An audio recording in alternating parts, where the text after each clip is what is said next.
And he sat down and sort of quietly started crying. And I just looked at him and I was like, this man has just accomplished the most amazing thing in his life. And he trained for 10 years, for an entire decade, to be able to do this and put everything into it. And he just felt, so overwhelmed and so happy. Episode 381, the first woman to kayak the Amazon River from source to sea with Darcy Gaechter. This episode is brought to you in part by Kind. Kind makes delicious, healthy snacks using whole ingredients. If you guys haven't tried it yet, their pressed bars by Kind are the best in my opinion. Go try the Mango Apple Chia. It's awesome. We've got a special offer for you guys to try 20 Kind snacks with their new snack pack. You can enjoy 50% off and free shipping on your first snack pack when you subscribe to it through Snack Club, which is Kind's monthly snacks subscription service. Go to kindsnacks.com/sports for more details. That's kindsnacks.com/sports to learn more and to subscribe to the snack pack. You know your dog is the best part of your adventure, and a great way to keep him happy and healthy is by feeding him the best pet food. That's why you need to check out Canidae Pet Food. Canidae is an independent and family-owned pet food company who uses the same care and the same quality ingredients they want for their own pets when making their pet foods. Check out canidae.com/podcast. You're listening to the Adventure Sports Podcast, brought to you by 180 Tack. We talk with adventurers from around the globe to bring you the inspiration and motivation you need to get started in the outdoors or to keep you moving if you're already there. Now here's your host, Kurt Linville. Hey, today is a fun show about the Amazon.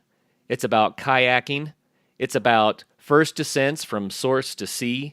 And it's about being a small, petite gal who wanted to prove that if you really want to do something, it can be done. Darcy Gaechter is with us today. Darcy grew up in the Aspen area, Aspen, Colorado, and I found her today in Glenwood Springs, just up the valley. Darcy, welcome to the program. Thanks, Kurt. It's great to be here. I'm excited about the show today because I love water sports. I love talking about the Amazon, and I love it when people have the can-do attitude that you have about doing adventure sports. So let's start with that. So, Darcy, you kind of framed your little summary about this show, that you wanted to make sure that you got to talk about being someone that people wouldn't expect to be that adventurous, who has proven that she is adventurous. So let's just dive in there. All right. Yeah, so I guess I'm really short, I'm pretty skinny, and I'm a woman, and I'm a vegan. And when you put that whole package together, people often don't think of things like, oh, she must be a really good kayaker, or she must be really tough to be able to do these sorts of things. And kind of this is something I've butted my head against my whole life, including, as a little kid and up in high school, like the sports writer for the Aspen newspaper would write about me playing sports in high school, and his nickname for me was Diminutive Darcy. Oh no. And I was only 14 the first time I saw him use that term, and I was like, oh, cool, I made it on the front page of the newspaper. But then I went home and I looked up the word, and it really was quite insulting, and so I've kind of spent my whole life trying to prove, little wimpy looking girls can be pretty darn tough. Well, I know that for a fact. You don't have to convince me. But I can see how that could be a thing. So how often do you get that response? It does happen less and less, but I was a raft guide for a long time and spent years and years hearing clients pull a male raft guide aside and be like, please don't stick my family with that little woman over there. And various things like that. And still every now and then, I'll get people coming up to me at a river, like, you can't kayak this river. Like, you're way too small. How can you fight these powerful rapids and stuff like that? And it is diminishing. And, I don't know how much of it is that I care less now. I've proven to myself that what these people saying isn't true, and that I can do all these things. And so I think it's kind of a multitude of factors that, one, I care less, two, maybe they're saying it less, and three, maybe I'm just ignoring them more. But I think it is something that all women face in sports, and especially all small women. And that could be extended to just smaller people in general. But, my point is, whether it's an athletic endeavor or intellectual endeavor, like don't let other people's perceptions of you stop you from doing what you want to do, because they don't know you. They're just making judgments, and it's really pretty fun to prove them wrong. Amen. Preach it. That's awesome. We're all about shattering stereotypes. I tell you what, stereotypes get in the way of so many things. And one of the ways that you shattered the stereotype in a mega way was by becoming in 2013 the first female to do source to sea on the Amazon. Wow. Now that is a feat. It is a feat. And, part of it could be because no other women really wanted to do such a crazy long trip. And I admire them for that intellectual capability. But I still feel pretty proud to be the first woman to do it. Well, the stats that you sent me, this was 2013. And the stats that you sent me, 4,300 miles. Yep, that's right. 148 days. Is that right? That is correct. Yes. That is a long trip. And when you say Amazon is pretty long. When you say source to sea, there's some argument about which source is the source. Can you unpack that for us a little bit? Yeah. So for about 50 years, the geographical world agreed that the Apurimac River in Peru was the source of the Amazon. It was the longest tributary to the Amazon. And actually, just about 3 months before we started our expedition, a guy named Rocky Contos discovered that the Montaro River, also in Peru, was about 50 miles longer. So we sort of scrambled at the last minute, and we changed plans so that we would start on the Montaro, because we felt that he proved pretty definitively that it was the longer source. And now it's still in contention because the Montaro River has dams on it, and the Apurimac does not yet have any dams on it. So a lot of people say, well, the source should be free flowing, and this other one shouldn't count. But we decided to go with the Montaro, and so that's where we started. And the actual starting point for us was we kayaked across a lake called Lago Acococha at about 15,000 feet in Peru, and then we hiked from the far side of the lake up into the tundra, literally at times crawling on the ground looking for the highest flowing water we could find. Wow. And then when the three of us agreed, like, okay, it seems to come out of the ground right here, we marked our GPS and said, okay, we found the source of the Amazon, and started heading downriver. So you did the longest source to sea, and someone that chose the other tributary might say, well, I did a source to sea, but it wouldn't be quite as long as yours. Yeah, exactly. And, the first people that ever did source to sea was in 1985, Joe Kane and Piotr Chmielewski, and they started on the Apurimac. And, nobody's saying like, oh, well, you guys didn't really do source to sea now because the source has changed. It's just, I guess Pluto's no longer a planet. Yeah, exactly. Both expeditions were valid with the information at hand at the time, Well, it's kind of a fun way to look at it, especially because you want to navigate the length of the Amazon. You probably know this since you're a water person, but if you use the Missouri River as the source, called the Missouri, the Mississippi, then that is longer than the Nile, which people claim to be the longest river on Earth, right? Right. And it was just a matter that someone, when they saw the confluence of the two rivers, they said, this one's bigger, or this one feels more like the main channel, and so that continued being the Amazon, and the other one became the Missouri. Right. So I don't know where all these end up, but the bottom line is you did an amazing trip, 4,300 miles. So unpack that for us a little bit. First of all, why did you decide to do this?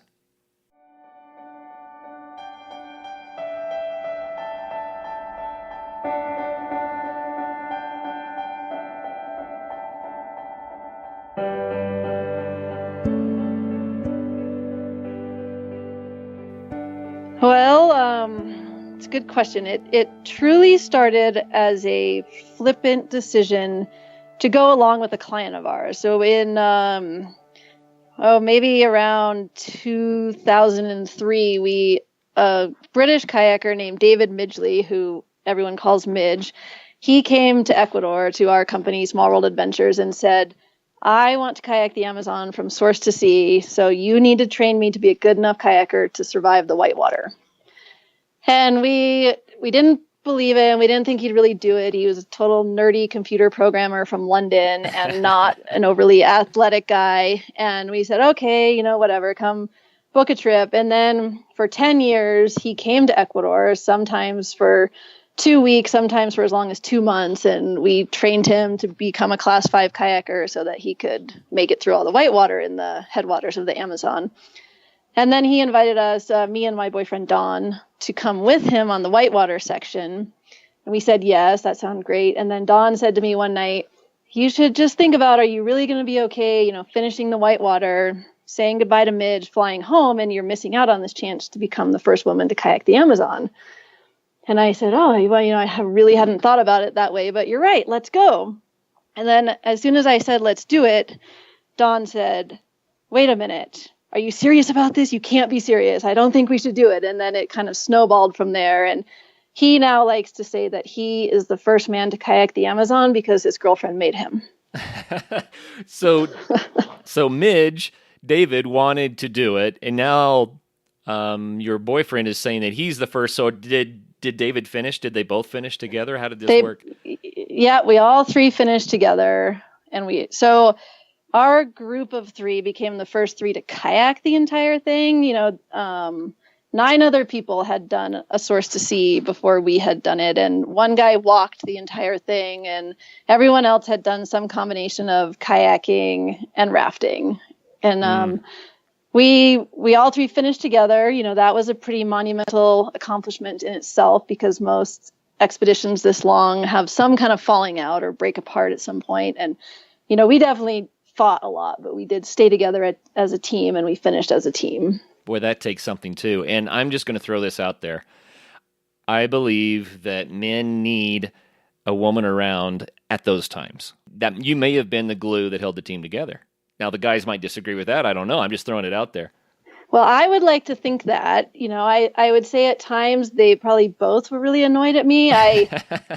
I told myself, I thought Midge took a pretty big risk inviting a couple along with him, that it would be really easy for me and Don to gang up on Midge. And so I told myself before the trip, I'm not going to side with Don just because he's my boyfriend. I'm going to be, objective about this, and I'm going to be neutral. And I'm honestly not sure how much I succeeded in being neutral, but I think I did piss them both off equally. So I accomplished something there. That was good. Oh, that's great. So let's talk about what it was like to actually do this. When you do an epic journey this huge, then it's hard to encapsulate it, I guess, to get it down to something that you can answer in a couple of sentences. So I don't know where to start with that, but can you give us a feel of what it was like?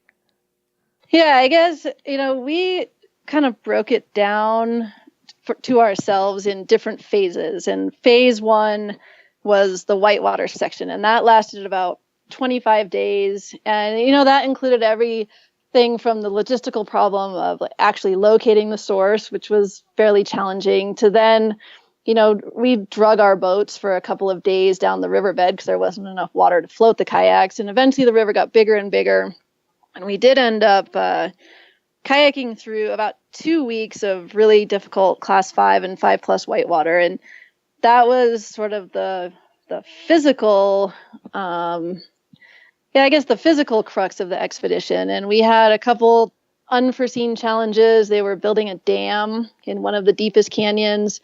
And we had coordinated with them beforehand to stop the dynamite work that they were doing so that we could safely travel through the canyon. But one thing we didn't know was how far along the construction had gone, and they had blasted, giant, school bus size pieces of rocks into the river. And some places the river completely flowed underneath the rocks. And it was just such an unnatural riverbed that kayaking through that was by far the most dangerous kayaking that I've ever done in my life.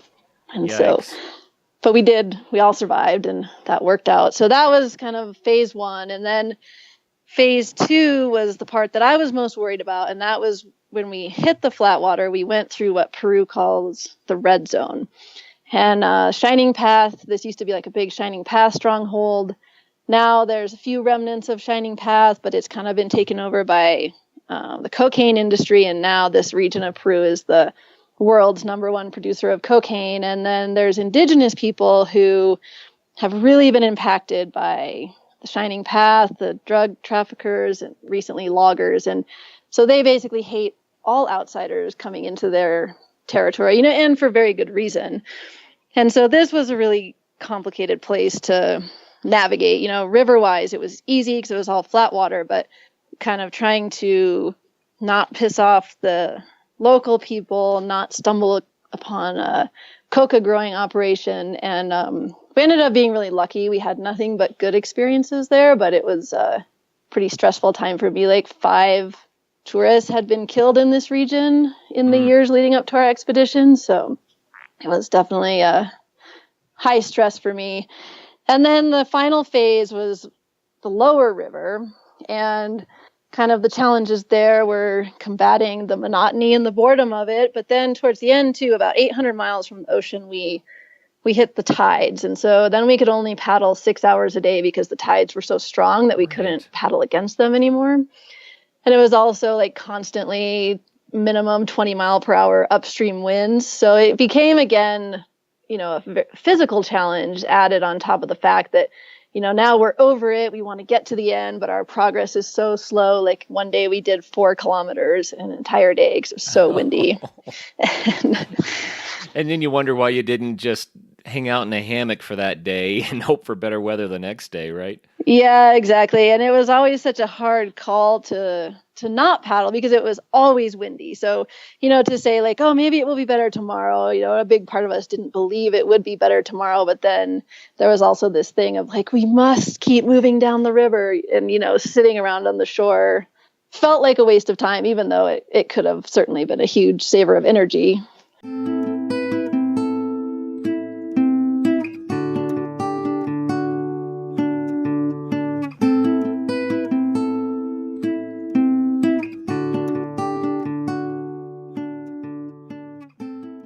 So did you have a raft with you, or was it all kayaks? It was all kayaks in terms of support. So during the whitewater, there was various places where a vehicle could get to the river. So, we would pack, say, 8 days of food and gear into our boats and then resupply when a road could come in. And then when we got to the flat water, for the first part, we had a little motorized canoe with a local Ashaninka person in it driving the boat. And they kind of had a dual purpose of helping us with the local people and explain to them that we weren't a threat, we're just passing through. And then they also carried gear for us, and we would meet them every night. And then in the lower river, we had, actually, at the end of the red zone, we got an escort by the Peruvian Navy for about 2 weeks. Wow. Because they were concerned about our safety. And then at the lowest part of the river, we had like a sleep-aboard boat that we would meet at night, tie up to them, and sleep there. Now, did you use the same boats for the full length of the river, or did you swap out your kayaks? We swapped out after the 25. We had whitewater kayaks for the start, and then after the 25 days of whitewater, we switched into sea kayaks. Okay, I was going to say, I can't imagine a whitewater kayak on the lower Amazon. I just can't imagine that would have worked at all.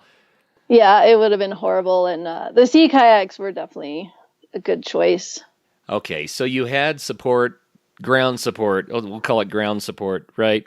That had allowed you to have food and supplies. That was part of what I was wondering about, because whitewater kayaks, they don't hold a whole lot.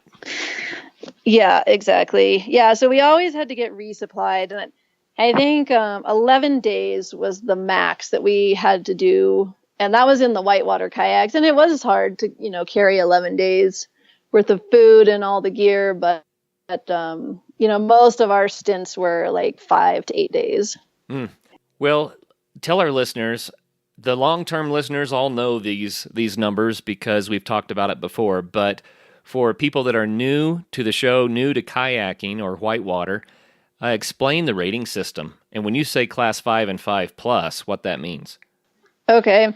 So the rating system most people use a scale that goes from class 1 to class 6, and class 1 means moving water, but barely. And then it gets progressively harder as you go up. And it's not only based on how difficult the river is, but also what are the consequences if you make a mistake.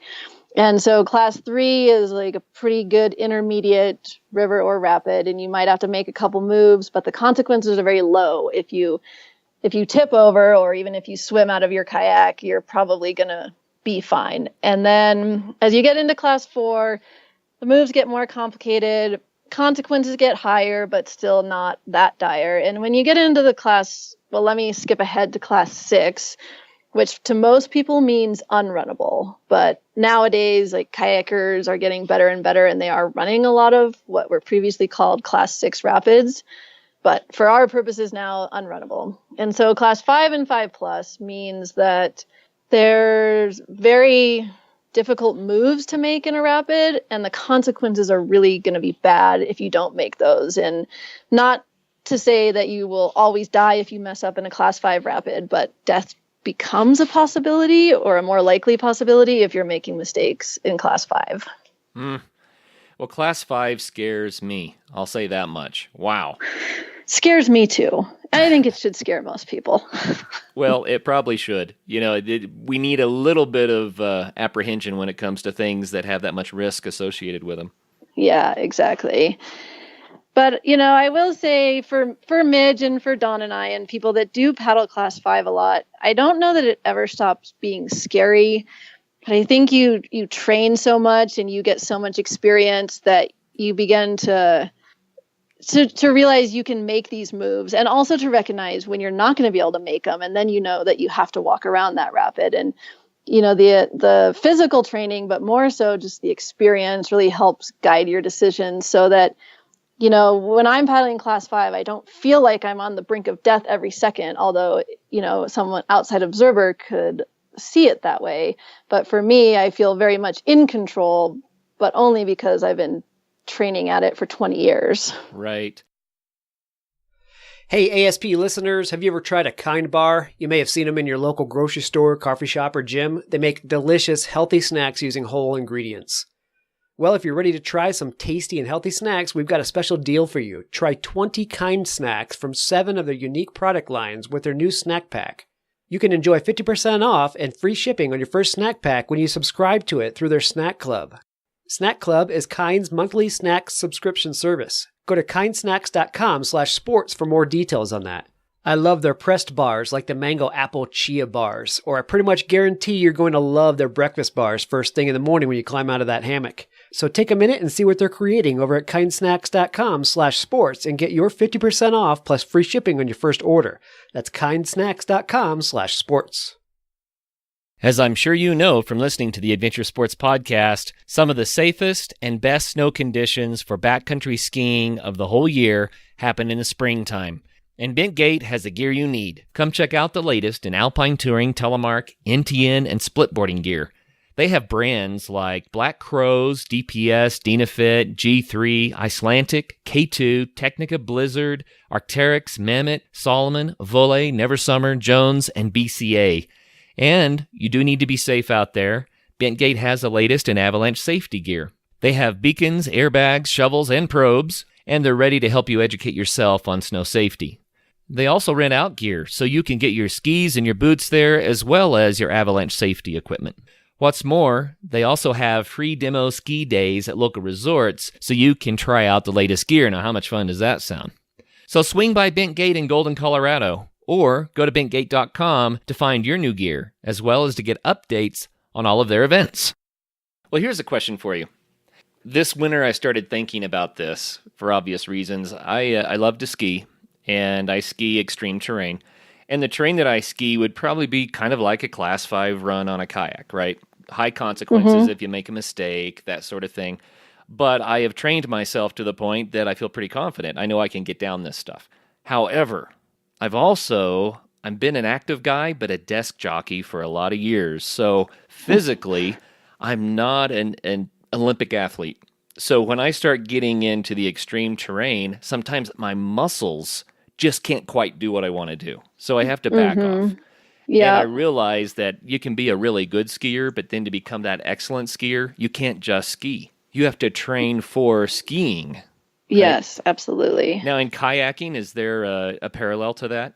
Yeah, 100%. It's yeah, I mean, you might be able to look at a rapid, see the line, but oh, I've been already kayaking for 8 hours today. I'm so exhausted. I know I am not going to be able to paddle hard enough to get from point A to point B. And yeah, physical strength is definitely a factor, conditioning. And yeah, I mean, it makes a whole world of difference in your mind if you're feeling strong and confident in your physical abilities versus, oh, I'm so tired, I'm beat down, I'm not going to be able to make this move.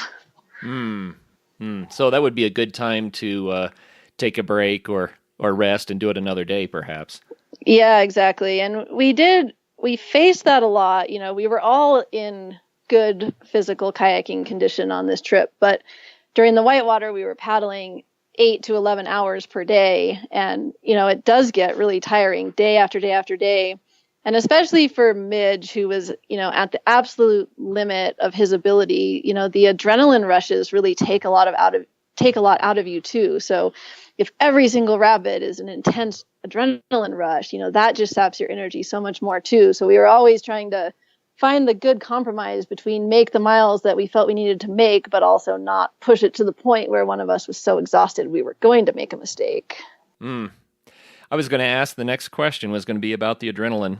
And because in my experience, it drains me. You get the power you need for that little short period. But if you're going all day long, either you have to get to the point you're not getting the adrenaline all the time, or I don't know. To me, it would be so exhausting. Yeah, and I guess I call it adrenaline overdose, and then leading to an adrenaline hangover. But I totally agree with you. For me, I have a limit of how much adrenaline in one day that my body can take without me just mentally saying, okay, I'm over this. And so, yeah, it's a big factor to keep your mind calm and try to limit the intensity of adrenaline rushes, if that makes any sense. And that to me is a mental exercise as much as a physical exercise. But yeah, I've had plenty of days kayaking where, after 3 hours of high intensity adrenaline, I say, okay, I am done with this. And then I just start walking the harder rapids because I just need to keep my stress level at a minimum at that point. And I think everybody has a different capacity for it, but that's another part of managing extreme sports like that, is really knowing your own limits physically, mentally, emotionally. Yeah. Your adrenal glands can be drained just from day-to-day stress as well. And then, Yes. You get to the river, you get to the climb, or you get to the ski slope or whatever it is, you may not have much in reserve, right? Right. Yep. So I don't know, man. I can't imagine. The reason I bring this up is because of the 25 days. 25 days of hitting it hard, pushing the envelope of the most difficult boatable water. That's what we're talking about. And I just think, wow, it's not just a feat of skill. It's also a feat of self-control. Absolutely. And it, every night when I laid down in my tent, that was one advantage we had of being in the Andes Mountains. It was dark for about 11 hours every night. So we had pretty decent recovery time. Right. But I really did. When I lay down on my thermorest every night, I said, okay, you have 10 hours to repair yourself and be ready to do it again tomorrow. And that little mantra, I think, really did help me. It helped me to not lay there and worry about what was coming tomorrow. It was like, your only job right now is to focus on resting. And it did work to a certain extent. And of course, we all got really tired, but I think just this mentality of like, we're on this bigger mission. We are trying to reach the Atlantic Ocean. We have to keep going. It was like a good driving force, and we all did a pretty good job of managing ourselves in that regard. Well, I think that would have been one of the biggest challenges, but now let's turn it on its head a little bit. When you got to the frog water farther down, did you wish you were back at the rapids again? Yes, very much so. We had days in the whitewater that were really hard and really stressful where we said, oh, I can't wait till the flat water. But about 1 hour after hitting the flat water, we said, we really missed the whitewater. We did some math when we got to the flat water, and we had lost 87% of our gradient in about, I can't remember, 17% of the mileage. And so that doesn't, to us, that didn't bode well for the river gradient coming up for us. And after doing some research, the river, like from Manaus down, drops an average of 1 centimeter per mile. Oh. And a good whitewater section would be maybe 180 feet per mile. Right. So it was really flat, and So it was pretty boring. Kayak is for real. I mean, you might as well have been paddling through a lake. Yes, exactly. That's crazy. That's crazy. It did get really boring, but at least one interesting thing happened to us every day. And we saw pink river dolphins quite frequently that would swim around us while we were kayaking.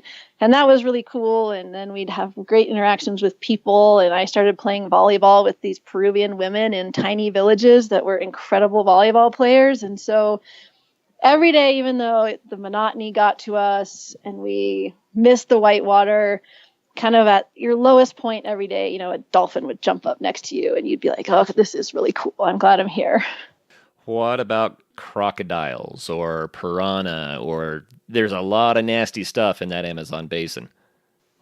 There is. And so all the locals would make fun of us because every night at camp, we'd want to take a bath, swim in the river. And we'd always ask the locals, is it safe to swim here? Or the piranha's going to eat us?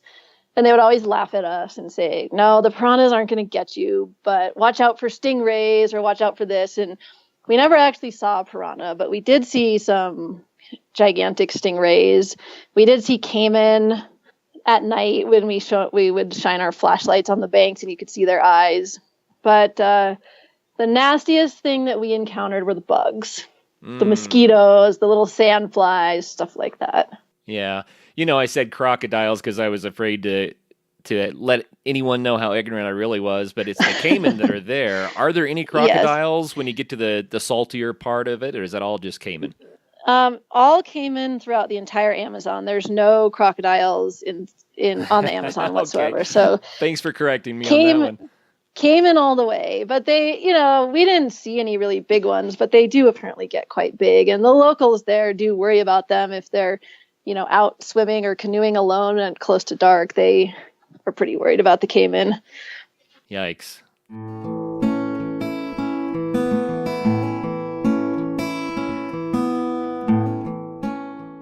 So you had a lot of challenges. You had killer water. You had killer boredom. Yes. You had a feat of strength. It could be killer. You easily could injure out on a event like this. Yeah. You had killer animals. You had killer people, which is crazy to think that we'd have to say that, but you really did have to go through some areas that at the time were pretty dicey. Yeah. And did you ever think about this from the get-go at the beginning? Was it like, I wonder what the odds are of actually getting through all that?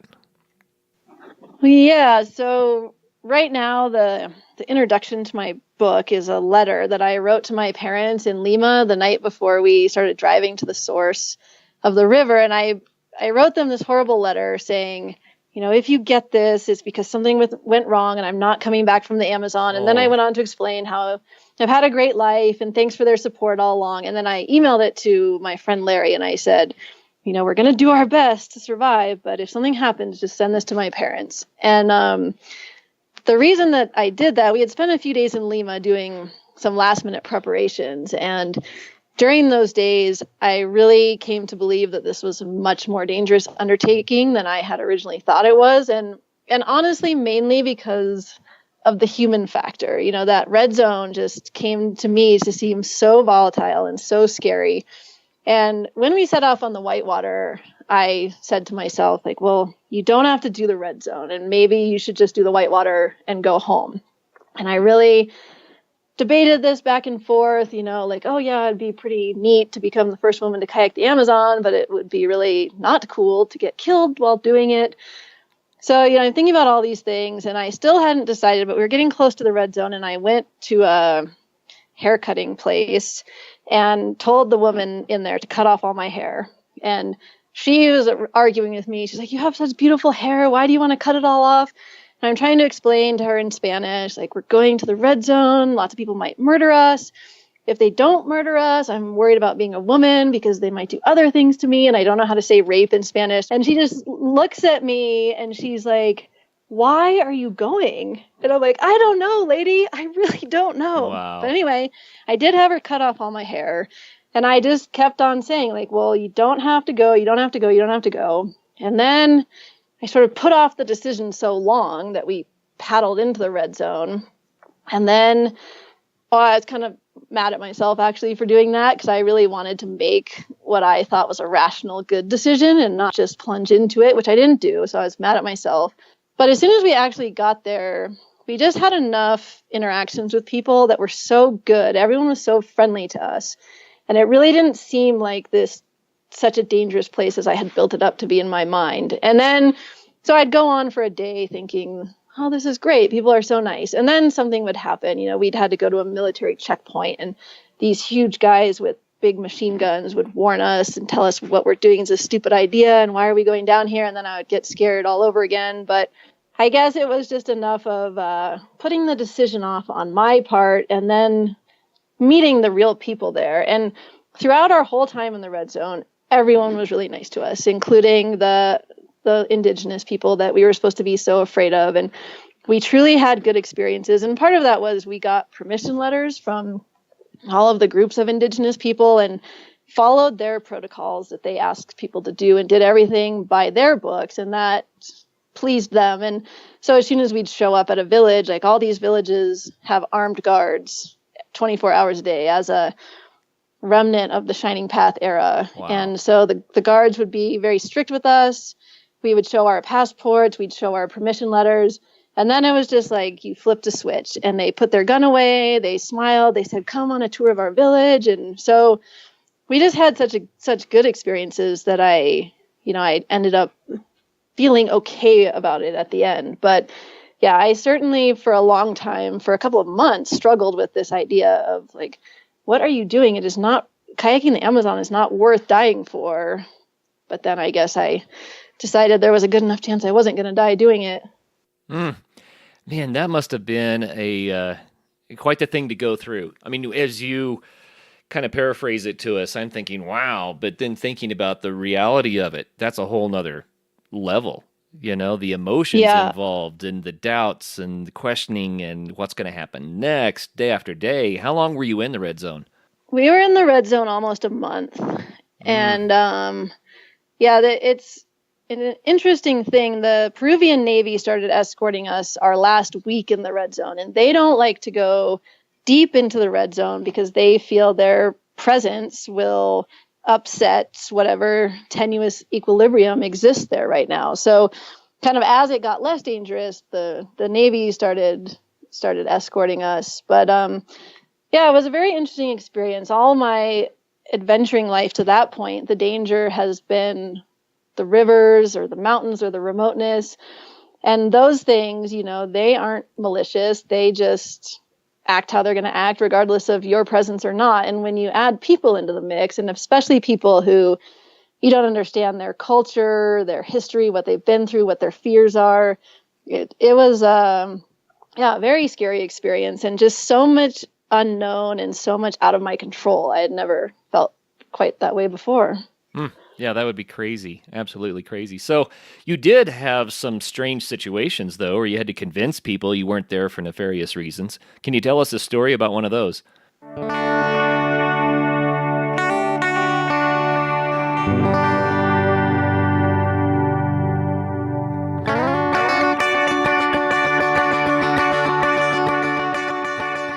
Yeah, so our strangest experience, we had heard going into this region that the people there, the indigenous people there, believe that foreigners kidnap their children and harvest their organs to sell them on the black market. And we didn't really believe them. You know, we thought, oh, this is just something people make up to make these people sound scary and mean. We had to stop at pre-designated checkpoints to show our letters and to check in. And we weren't at one of these checkpoints. So there was a group of Ashaninka indigenous people, and they were standing on the shoreline waving us over. And it was Saturday, and we had heard rumors that the men especially drink a lot on Saturdays. So we just kind of started waving back and said, well, this isn't a checkpoint. We don't have to stop. And as we drifted past them, they got pretty angry that we weren't stopping. And so we ended up paddling back up to them, and with a lot of fear. We had this debate between the three of us. Like, one of the people who had been shot there recently, Dawn and Midge and I are debating whether we should stop or not. And we're saying, this isn't an official checkpoint. We don't have to stop. But one of the people who had been shot in this region the year before we had been there got shot because he didn't stop when some people were waving him over. So we ended up going back. And as we're paddling up, we're like, oh man, are we paddling closer so they can shoot us with their shotguns? What do these people want? And there was about 20 people there, half men, half women and children.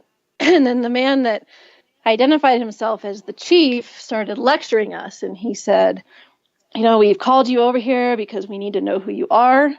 We need to make sure you're not a threat. He says, look at these children. They're so little. People come here and they kill them. They do bad things to them. They steal their organs.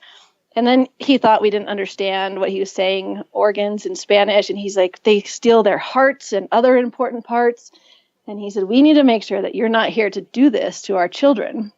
And the three of us were just sitting there, and we're still quite nervous because we don't know what the result or what the outcome of this is going to be. But, I'm thinking, holy crap, they really do believe these things that we had heard they believed. And if they truly feel that way about outsiders, of course they're going to be scared of us. But he lectured us for about 15 minutes. And then he said, of the local guy who was driving the boat at the time, he said, well, we're not going to do anything to you guys because you didn't know any better. But your guide over there, he should have known to stop here. And so we're going to punish him. And then he wanted to make sure that Dawn's GoPro camera was off. And he was like looking at my spot device, asking what that was. And then we started to get really nervous. We're like, what does punishment mean to them? Oh, crap. And he waits for a while. And then at the end, he goes, okay, his punishment is going to be 50 push-ups. And I really looked at Dawn. I was like, so planchas in Ecuadorian Spanish means push-ups, but it also means like to iron or to grill. So I was like, Dawn, is he saying push-ups or am I misunderstanding? And we're like whispering back and forth. And then finally the local guy started laughing. And so we're like, okay, he really does mean push-ups. And then they had this big joke. The local guy was like, well, I was in the Peruvian military, so this is no problem. And the chief of the indigenous people said, well, the Peruvian military are the biggest wimps, so you're probably not going to be able to do 50 push-ups. And then everyone was laughing and joking. And for me, it was this really surreal experience. We're sitting there, getting lectured about stealing their children's organs. And then our guide is going to get punished because he didn't stop. And then everyone's just laughing and having a good time. It was a very, strange, emotional up and down at that point. What a crazy story. What a life experience. It is kind of an extreme example of how different cultural expectations and mythologies can cause these misunderstandings. Right. Yeah, exactly. We ended up all having a great time together, but it was so tense at the beginning. And yeah, nobody knew what the other ones wanted and what was going on. And what an amazing story. So how did it feel when you finally hit the open water? You knew you were done. You've reached the ocean. Then what? Well, yeah, that was interesting. So we weren't done paddling when we hit the Atlantic because we wanted to go to an imaginary GPS point that was truly out in the ocean, like out between the farthest extending 2 points of land of the mouth of the Amazon. So we paddled all the way out to the Atlantic. But then the next day we actually had to paddle back like 30 kilometers to get back to a place where there was a town. So, and for me, it was this very strange feeling because we, all you could see in every direction except the one point of land we landed on was ocean. It was very amazing feeling like we actually made it to this gigantic ocean. And we paddled into shore. Wow. And Midge almost immediately sat down. It was an amazing sunset. We were on a white beach all to ourselves. And he sat down and sort of quietly started crying. And I just looked at him and I was like, this man has just accomplished the most amazing thing in his life. And he trained for 10 years, for an entire decade, to be able to do this and put everything into it. And he just felt, so overwhelmed and so happy. And then I sat down, and really my biggest thought was like, okay, what am I going to do tomorrow? And there wasn't this feeling of elation or accomplishment. It was just sort of like, I feel kind of lost. And I don't know if we have time to go into it too much, but before we started recording, I had told you that this journey I had come to see this expedition down the Amazon as like a turning point in my life. After I agreed to go with Midge, Dawn and I sold our business and I got us fired from the new owner. So, and what that business meant to us, it was like the only home we had, which was in Ecuador. It was our career. It was kind of our identity. And that was all gone. And then we're going to do this really big expedition. And I'm thinking, okay, well, this could finally be the thing that sets me free to kind of be a bit more normal now, to settle down, to do things that normal 35-year-old women are supposed to be doing at this stage in their lives. And this will just be the perfect transition point. And this adventure will be so big that all of my adventuresome desires will be satisfied by this.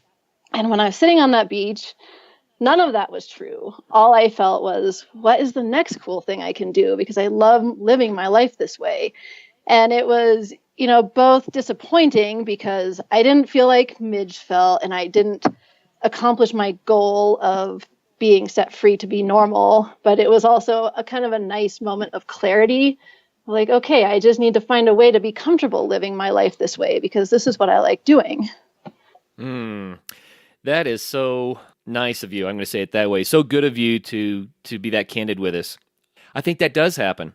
And it's important, I think, that when we set out on a big life goal or a big venture of some sort, that we have another one farther down the road. So when we finish, we can go, okay, there is something else out there. Yeah, exactly. And I'm sure that you very quickly came up with that next big something, right? Because you find you have to. Yeah, I came up with a pretty long list, actually. And so where are you now? That was 5 years ago.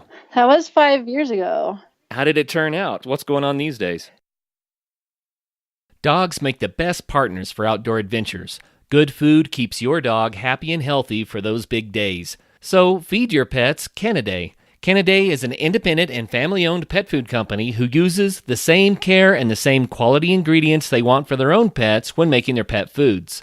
In keeping with their commitment to pets and their people, Canidae has taken the first steps at Canidae Farms to getting involved in growing the ingredients that they use. Go to canidae.com/podcast to try Canidae for free by requesting a free sample, and you'll get other special offers too. That's CANIDAE.com/podcast. Again, that's canidae.com/podcast. Check out bikeparts.com for all your cycling gear. They have a wide selection of over 60,000 bike parts and accessories. You can find everything you need, including tires, chains, tools, frame bags, cycling apparel, and even complete bicycles. They've got established brands like Shimano, SRAM, and Campagnolo, as well as the latest and greatest products from brands like Wolftooth, Physic, Zip, and Raceface. Need suggestions or have a question about what fits your bike? Their knowledgeable staff will answer any questions and get you rolling as quickly as possible. If you're in the great state of Colorado, stop by their full-service bike shop, Peak Cycles in downtown Golden. Check out bikeparts.com. I feel like now I'm even closer to my midlife crisis, and I'm still being a kayak bum and not doing anything very normally. So I'm not sure where I'm at, but Dawn and I bought our business back in Ecuador, so we're back doing that.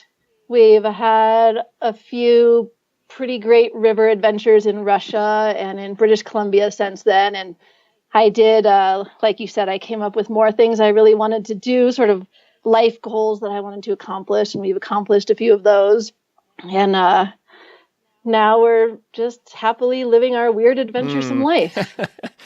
I love it though, because some people have the life goal of living a weird adventuresome life and they don't know how to get there. Any advice for them? Yeah, I will say it's very challenging. I mean, that's not something that should be overlooked, but you just have to commit. I mean, you just have to quit your job, follow your passion, but be willing to embrace all the discomfort that's going to come with that.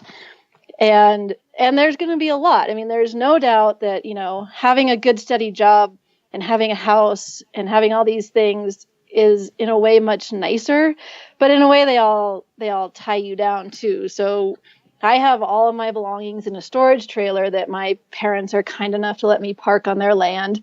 And, every year when I come home from Ecuador, I do go through a really challenging period of like, okay, what am I going to do now? And we don't have any home to come back to. We don't have jobs to come back to. We kind of don't have a purpose. And we sort of have to reinvent our lives for 7 months every time we come back to the United States. But that also leaves us open to kind of do whatever we want. We've just come back from a month of kayaking in California. And, it can be really awesome. You just have to be ready to do a lot of camping, rely on your friends a lot to sleep on their couches and do laundry at their houses. And embracing the suffering, I guess, would be my biggest advice for people that want to do it, and embracing the unknown of it all, because it can be quite scary, but it's also immensely rewarding. And how would you rate the lifestyle for yourself? I mean, people always imagine something when they think about this sort of a thing, but how's it worked out for you? Is it the way you want to live? That's a challenging question, and one that I feel like for me, every year that I get older, I ask myself that again, because, and this is sort of stupid, but I do feel a little self-conscious about being a 40-year-old woman who's still doing these things, and a big part of my brain thinks that, oh, this is cool when you're 23 years old to live in your car and travel around kayaking and do all this stuff. But then a very big part of me is like, it's not really okay for a 40-year-old woman to still be doing this. But then when I sit down and think about it, and I try to think about what the realities of having what I would call a normal life would mean for me personally, and I don't like that. And even down to little details about, like, if my parents need my help, I can drop everything and come stay with them for 2 weeks to help them out. And that wouldn't be possible having a 9-to-5 job where you only get a couple of weeks of vacation every year. And so what it comes down to for me is this constant struggle between what I enjoy doing and what I feel is socially acceptable. And as long as I can keep the scales tipped to focusing on my happiness, then I love living how I live. When I let the scales tip back a bit to feeling like I'm too old for this stuff, this isn't what I should be doing, then I get a little uncomfortable with it. But, I'm constantly reevaluating, and I usually come out thinking I like living this way.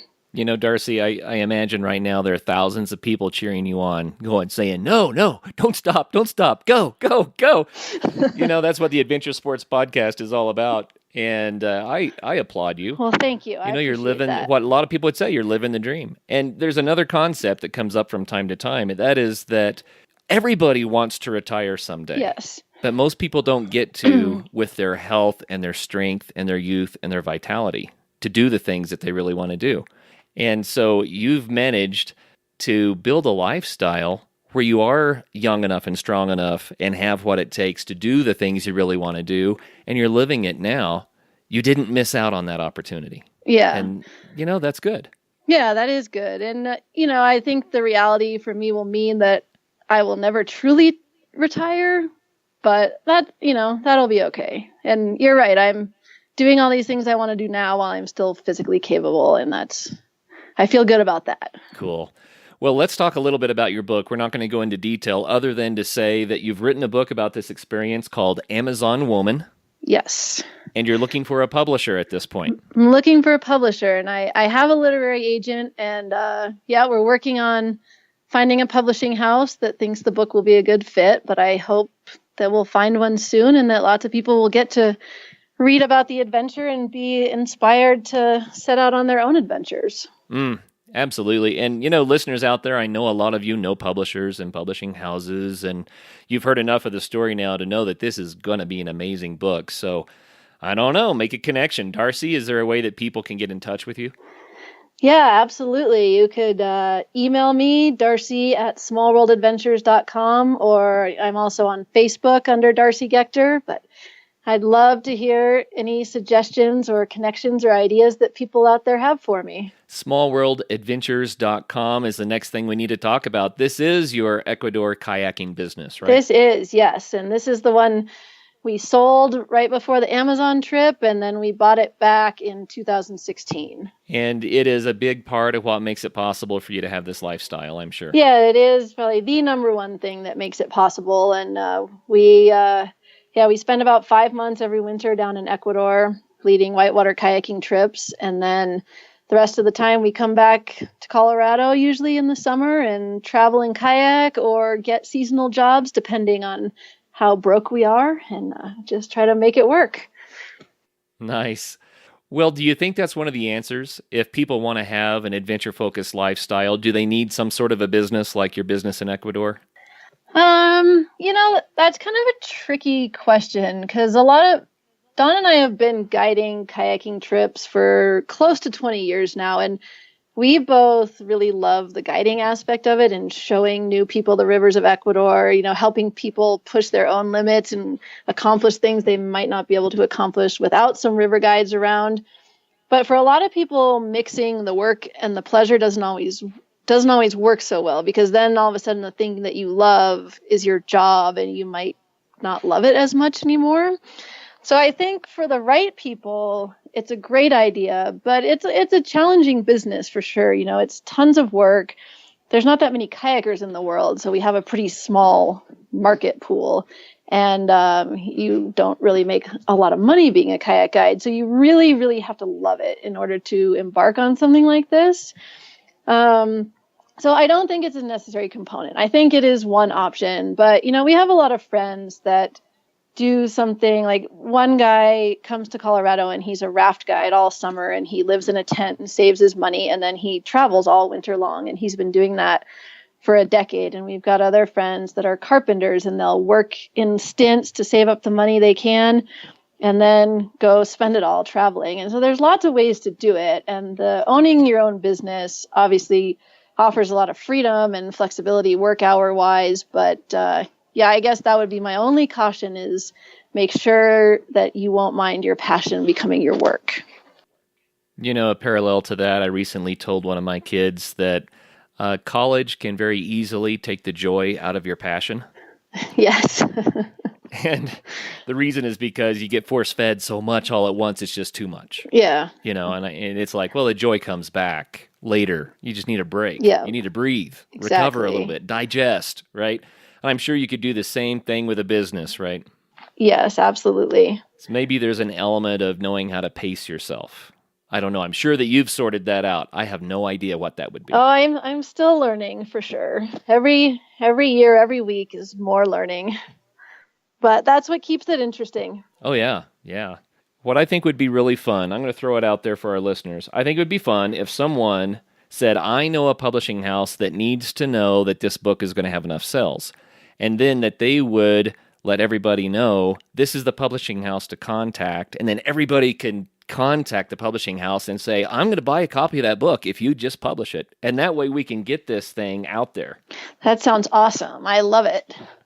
But that's a lot of hypothetical stuff. So if you know a publishing house out there that we can target, let us know. And so the Amazon Woman book, I think that's funny. You know what that's so funny is because, to me, you started the whole conversation by saying that I am diminutive Darcy. Yes. Right? Yes. And then you're the Amazon Woman. That's Exactly. so cool. It's been a big, long transformation. I'm sure there's a lot of that in the book. Yes. Well, Darcy, thank you so much for taking the time to share your story with us. I was enthralled. It just sounds so neat what you're doing currently, what you have done, the journey that you've been on. Thanks for sharing that little piece of your life with us. It's really encouraging. Yeah, thanks, Kurt, for having me. I really enjoyed talking with you. Oh, you bet. And for all the listeners out there, wow, right? Until the next show, figure out what your thing is and get out there. Have some fun. Wow, that was a cool story from Darcy Gaechter. 4,300 miles and 148 days on the Amazon River. Pretty crazy adventure she had. If you guys happen to know a publisher that we might put in touch with Darcy, please let us know. We'll get that information on to her. I would absolutely love to read that book, and I hope you guys would too, so let's help her. And if you're not a patron of ASP yet, head on over to patreon.com/Adventure Sports Podcast. For $5 a month, you get access to our exclusive patron-only episodes. You'll also get a chance to win some of the prizes we're going to be giving away to our patrons. You also have your opportunity to submit questions for future ASP interviews, as well as potentially co-host an episode with Kurt. That about does it. Until then, guys, get out and have some fun.